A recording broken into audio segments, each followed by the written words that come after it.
As you know, today, December 7th, is an important day in American history and an important day in world history. It was 84 years ago today that the Empire of Japan attacked American forces at Pearl Harbor, bringing the United States into World War II. In a minute, I'm going to talk about 10 things that I think you should know and remember about that day. Hey, welcome back to The Desperate Historian. I'm your host, Dr. Aaron Miller. Do me a favor, if you like learning about history, talking about history without the use of AI, hit that like and subscribe button and share this channel with your friends. So here are 10 things I think we should know and remember about Pearl Harbor. Number 10, as bad as it was, it could have been much, much worse for the United States. Japan did not follow up subsequent attacks, rearming planes for additional waves. They were afraid that their fleet would be caught by the American aircraft carriers and be sunk in a counterattack. Japan missed critical targets like the oil reserves, the repair facilities, and the American aircraft carriers that were away on exercises.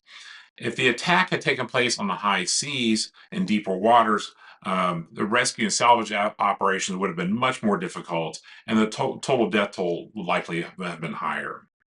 Number 9, this was a global attack, not just an attack on American forces at Pearl Harbor, but on December 7th and 8th, 1941, Japan had attacked the Philippines, Guam, Wake Island, Hong Kong, Malaya, and Singapore. So this was really a global strike by the Empire of Japan. Number 8, Pearl Harbor was a massive intelligence failure by the United States.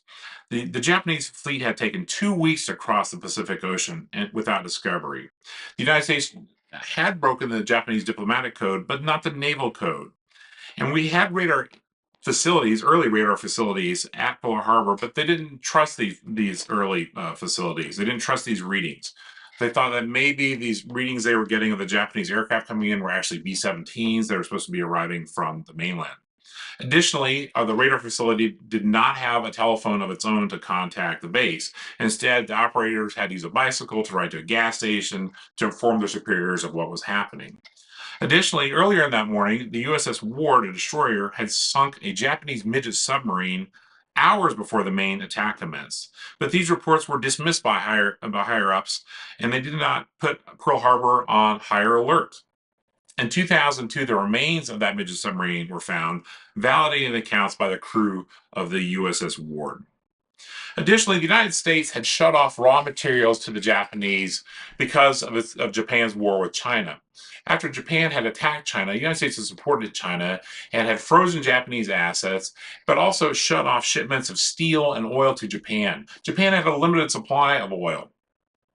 It was going to need to obtain another source of it, otherwise it was going to run out in a matter of months.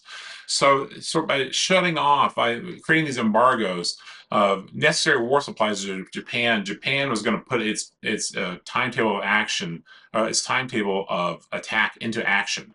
And so Japan would only have a few months of oil, and they were going to have to find another place, probably in the Dutch East Indies. And so they're going to have to take some sort of dramatic action in order to continue their war plans in China.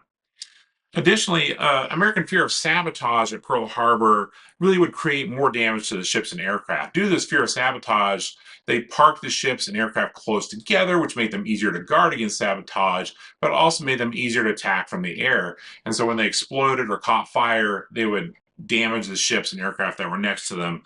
So this really caused more damage. The attack was also similar to the start of the Russo-Japanese War. On February 8th and 9th of 1904, Japan attacked a neutral power, this time Russia, at night and in the early morning. This was the Russian fleet that was at anchor at Port Arthur, and Japan used mainly torpedo boats, a new technology at that time, to destroy an aging Russian fleet. So in a lot of ways, Japan's attack on Russia in the Russo-Japanese War is similar to Japan's attack at Pearl Harbor. Number 7, many of the ships damaged at Pearl Harbor eventually returned to the fight.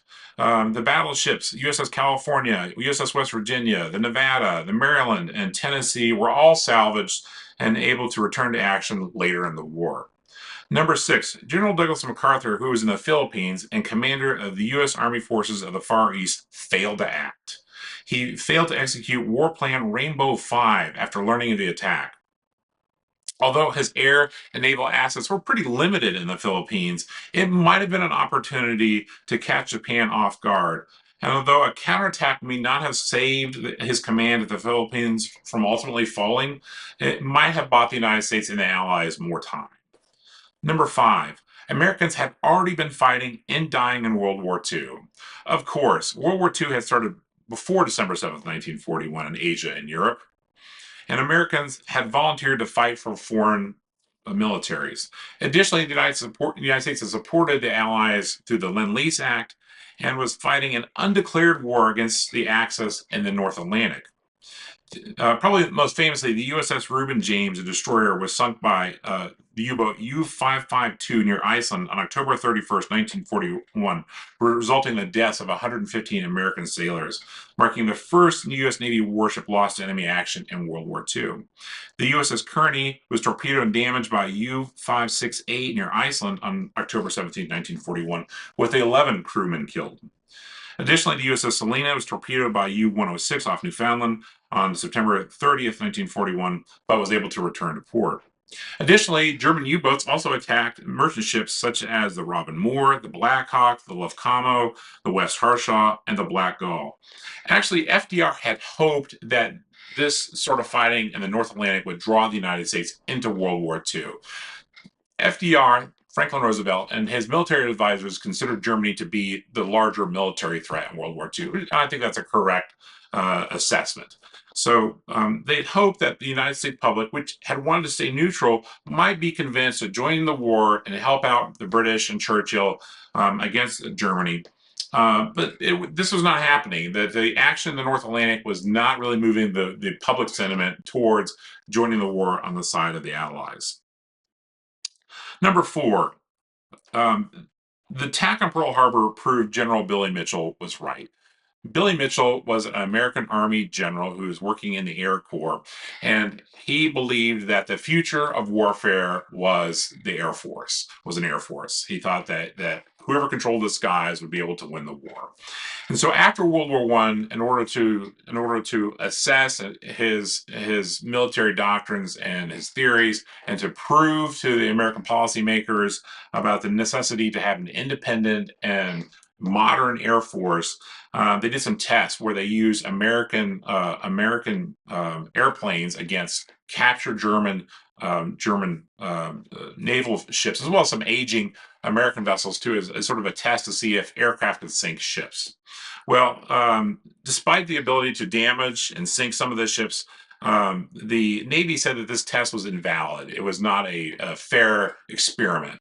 The Navy claimed that the ships were old, outdated, that the ships were not manned, were not crewed, they would not be able to use their damage control or maneuver or to fire anti-aircraft barrages against these aircraft. So the Navy claimed that these tests were not a fair experiment of their fighting abilities against aircraft. But Pearl Harbor proves that in the long run, Billy Mitchell was right.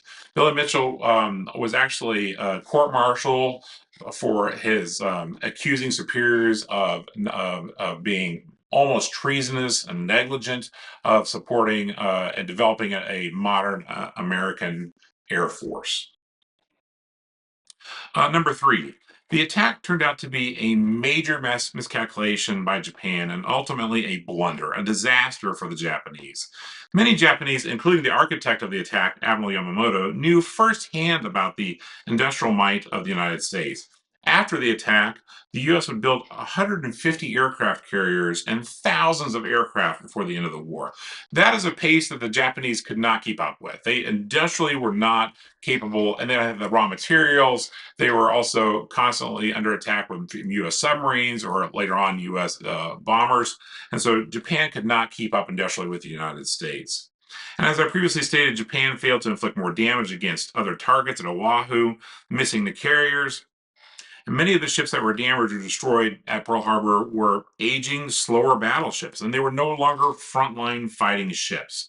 That role was being taken over by the aircraft carriers, so the attack on Pearl Harbor proved that.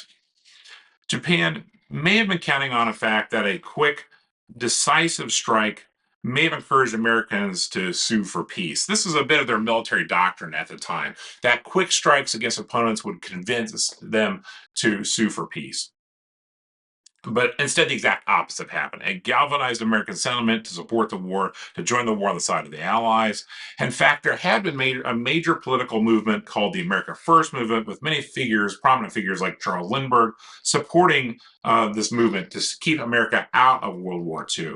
But after Pearl Harbor, this political movement, the America First movement, evaporated. And Americans felt a patriotic call to duty, and they joined the military en masse. Number two, I do not believe that FDR or his administration had prior knowledge of the attack. They had assumed an attack by the Japanese was coming, but did not know exactly when or where the attack would come. My guess is that they thought it was probably going to be in the Philippines. The idea that they had prior knowledge of the attack on Pearl Harbor specifically is a conspiracy theory. There's not evidence to support this at this time. After all, FDR loved the Navy. He had served as the Assistant Secretary of the Navy from 1913 to 1920 in the Wilson administration, and he would not risk what he considered the bulk of America's military power in such a gambit. Additionally, he and others really preferred to take on Germany first and to join Churchill against the Nazis first. They considered them to be the bigger threat. Number one, this is one of the deadliest days in American history. Over 2,400 Americans were killed and over 1,000 wounded. It would rank somewhere after the Battle of Antietam, various natural disasters and hurricanes, epidemics, 9/11, and D-Day as the deadliest single day in American history. If you're ever fortunate enough to be in Hawaii, I encourage you to visit Pearl Harbor and see this history firsthand. The Arizona Memorial is quite emotional. It's quite powerful. You can look into the water and see the ship, see the hulk of the ship, and see that oil is still bubbling up to the surface all these years later. This is a grave of over 1,177 sailors and Marines. It's quite powerful, like visiting a battlefield or a national cemetery. It reminds you of the sacrifices that those who serve make, as well as the senselessness of war. And yes, Elvis Presley, a proud veteran, is largely responsible for funding the Arizona Memorial by a concert he gave in Hawaii in 1961. To learn more about the attack on Pearl Harbor, I encourage you to listen to or read FDR's speech before Congress asking for a declaration of war. And yes, this is the last time that the United States declared formally a war. We've been involved in several conflicts since then, but this is the last time the United States formally declared war. For a minute-by-minute account, read Walter Lord's Day of Infamy. He's also the author of A Night to Remember, a great book about the sinking of the Titanic. And for a good book about the diplomatic and political buildup and confrontation that ultimately led to the attack, read The Clash: U.S.-Japanese Relations Throughout History by historian Walter Lefebvre. Have you been to Pearl Harbor? What are your thoughts? Are there stories that I left out that are important for us to remember? Leave your comments below. Hey, thanks for stopping by to talk about history for a minute. I'll see you next time on The Desperate Historian.